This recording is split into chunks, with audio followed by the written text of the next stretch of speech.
안녕하세요. 글로벌 리스크 책의 조이준입니다. 오늘은 중국 공산당 얘기부터 하나 시작하겠습니다. 중국 공산당은요, 지금 미국과 약간 유화적인 모습을 취하고 있죠.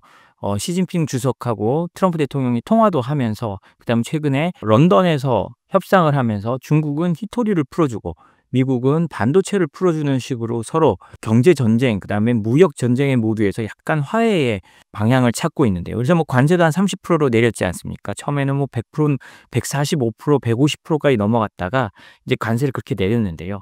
근데 중국은 이런 미국을 사실 잘 믿고 있지 않습니다. 중국은 절대 미국을 트럼프 대통령이 말하는 그대로 믿지 않고 언제든 관세를 올릴 수 있고 또 제재로 자신들을 괴롭힐 수 있다고 생각을 하고 있습니다.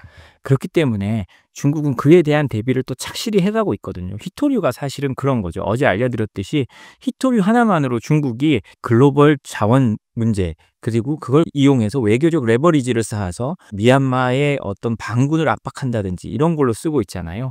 그런 것처럼 중국은 이제 서방의 압박을 그냥 당하고만 있지는 않겠다는 겁니다. 그래서 최근에 사우스 차이나 모닝 포스트에서 보도한 건데요. 중국 공산당이요, 서방 제재 대응을 위해서 사법당국에 법적 대응 수단을 확보할 것을 지시했다고 합니다. 뭐 지금까지 계속 이런 법적 대응 수단을 찾기 위해서 노력을 해왔는데 이제 좀 더 확실한 방법을 찾아놔라. 이미 제도적으로 갖춰놔야 우리가 서방의 제재가 본격화됐을 때 우리가 받아칠 수 있다라고 생각을 하는 겁니다. 중국 공산당 중앙위원회가요, 사법당국에 국제법과 외국법에 대한 연구와 적용 능력을 강화할 것을 지시했다고 15일 사우스 차이나 모닝 포스트에서 보도했습니다. 이는 미국과 서방의 제재에 대응하고 국익을 지키기 위한 사법수단 강화를 목적으로 한다고 하는데요. 중국 공산당은 이 지침을 통해 서방의 제재와 역유에 관할권 행사에 대한 사법적 대응 수단을 확보하고자 하는 목적이라고 합니다. 역유에 관할권이라는 건요, 내가 미국에 있으면서 중국에서 일어난 일에 대해서 재판을 하고 벌을 주는 거예요. 보통 제재란 건 그렇잖아요. 그래서 이런 일이 있었을 때 우리가 어떻게 대응할 거냐라는 거를 중국이 대응책을 만들어가고 있다라는 것입니다. 지난 2월에 당 내부에 처음 배포된 이 문서는요, 지난 14일 대중에게 공개됐다고 하는데요. 저희가 이 문서를 찾기 위해서 굉장히 노력을 해봤는데 사실 찾지는 못했습니다. 아마도 온라인상이 아니라 공산 당원들한테, 일반 당원들한테나 이렇게 보여주는 형태로 된 것 같아요. 그래서 해당 지침은 무역 및 기술 제재에 대응할 사법 체계 정비의 일환으로 내려졌는데 전체 사법 시스템을 포괄하는 문서로 평가됩니다. 이 지침은요, 전체 국익 보호를 위한 법적 수단 강화를 목표로 한다고 명확하게 하고 있고요. 외국의 제재와 간섭, 역에 관할권 행사에 대한 사법적 대응 수단을 목표로 한다고 합니다. 지침은 동시에 해외 중국 기업과 자국민의 권익을 보호하는 데 있어 사법부의 적극적인 역할을 강조했다고 하는데요. 이 지침은요, 향후 국제무역, 지식재산권, 환경, 사이버 공간 등 국제규칙 제정에도 중국도 적극적으로 참여하겠다는 입장을 밝혔다고 합니다. 이게 왜 중요하냐면요, 지금 러시아를 보면 압니다. 러시아는 지금 보통 우리가 어떤 계약을 하면 중재지를 선정하거든요. 러시아는 비우호국, 그러니까 우크라이나 전쟁에서 우크라이나를 도와준 나라에 있는 중재는 인정하지 않고 있습니다. 이런 것처럼 그 법률로 러시아 그러는 거거든요. 그러면 중국도 사실상 인정하지 않더라도 이미 그런 데에 대한 기본 법률을 만들어 놔야 된다는 겁니다. 이제 그런 작업에 중국이 착수했다는 건데요. 금방 말씀드린 내용이요, 여기 나오는데요. 이번 지침은 중국 최고인민법원이 국제 상사 분쟁 해결에 역량을 높이기 위한 조치도 포함하고 있다고 합니다. 여기에는 국제 중재와 조정 체계 개선, 중재 허브로서의 홍콩의 위상을 높이기 위한 방안도 포함되어 있다고 합니다. 그러니까 비우호국, 중국과 어떤 좀 마찰 관계에 있는 나라가 아니라 중국과 거래를 하려면 중국의 영향권 있는 홍콩에서 중재를 받아라 라고 하는 겁니다. 중국이 사실상 홍콩을 흡수합병한 상태고 이제 더 이상 홍콩은 일국 양제로 중국과 이제 어떤 따로 떨어져 가는 체제로, 그렇지만 큰 테두리 안에서 함께는 그런 체제가 아닙니다. 사실상 중국에 흡수당했거든요. 그런데도 중국이 이렇게 홍콩을 위상을 높이면서 국제 중재 허브로 쓰려고 하는 거는 홍콩에 아직 남아있는 영국 법, 그다음에 서방의 법 체계를 최대한 이용하겠다는 뜻으로 해석이 됩니다. 그리고 중국은 또한 광동, 홍콩, 마카오 삼각주 지역을 중심으로 중국의 특색을 가진 지역 간 사법 지원 체계를 강화하고, 중국의 특색을 가진 지역 간 사법 지원 체계란 말도 굉장히 좀 어떻게 생각하면 좀 말장난 같은 거죠. 그러니까 광동, 홍콩, 마카오에 있는 사법 체계를 중국의 특색을 가지도록 하겠다는 겁니다. 광둥이야 뭐 중국 땅이나 당연한데 홍콩, 마카오는 사실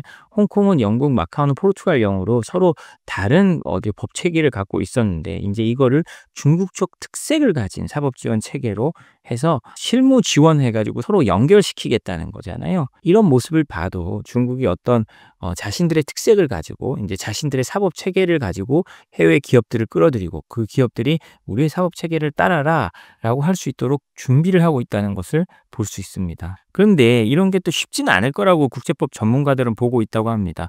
베이징의 한 국제법 전문가는요. "중국 로스쿨은 국내법 중심에 치우쳐져 있어서 국제 재판에서 효과적인 법률 대리를 수행하기 어렵다."고 평가하면서요. "대응을 하기는 하지만 그 대응을 하기 위한 효과적인 법률 체계를 바로 만들기는 또 쉽지 않을 거다."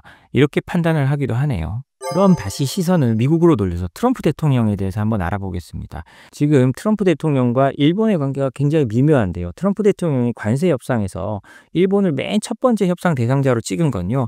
'아 일본이 그래도 쉬운 상대구나.'라고 해서 찍었을 겁니다. 그런데요.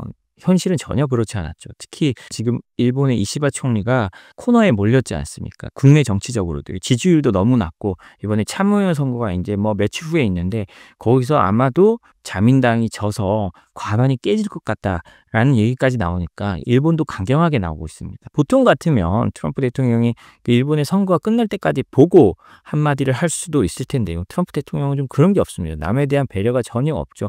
며칠만 기다려 주고 해도 일본이 선거 끝난 이후에 협상에 좀 잘 나설 수 있을 텐데 일본도 자신들의 어떤 정치적 입장을 좀 더 명확하게 정할 수 있을 텐데 트럼프 대통령은 그런 게 아닙니다. 트럼프 대통령 일본에 예고된 25% 관세 강행 시사라고 하는데요. 트럼프 대통령은요. 지난 16일 바레인 총리와의 백악관 회담 자리에서요. 기자들이 이 무역 협상에 대해서 물어보니까요. "일본과 협상을 계속하고 있지만 서한대로 갈 가능성이 크다."라고 언급했습니다. 트럼프 대통령은 지난 7일 통보한 관세에서요. 일본산 수입품에 대해서 8월 1 일부터 25% 관세를 부과하겠다고 했거든요. 한국과 똑같이 했었습니다. 그런데 지금 일본과 협상이 잘 안 되니까 "아 그럼 우리 25% 매길래?"라고 나오는 거거든요. 트럼프 대통령은 계속 일본이 무역 개방에 적극적이지 않다고 계속 말해 왔거든요. 그렇지만 뭐 한국을 포함한 일부 국가는 개방 의지를 높이 보이고 있다라고 말을 해 왔는데요. 일본 입장에서는 참 좀 억울할 수도 있습니다. 아니 선거가 조금 남았는데 그 선거 끝나고 서로 얘기해도 될 걸 트럼프 대통령이 계속 압박을 하고 있는 거죠. 선거 전에 한국도 뭐 예를 들자면요. 뭐 쌀이나 쇠고기 뭐 과일 같은 거에 어떤 협상을 해야 된다면 그 선거 직전에 바로 할 수 있겠습니까?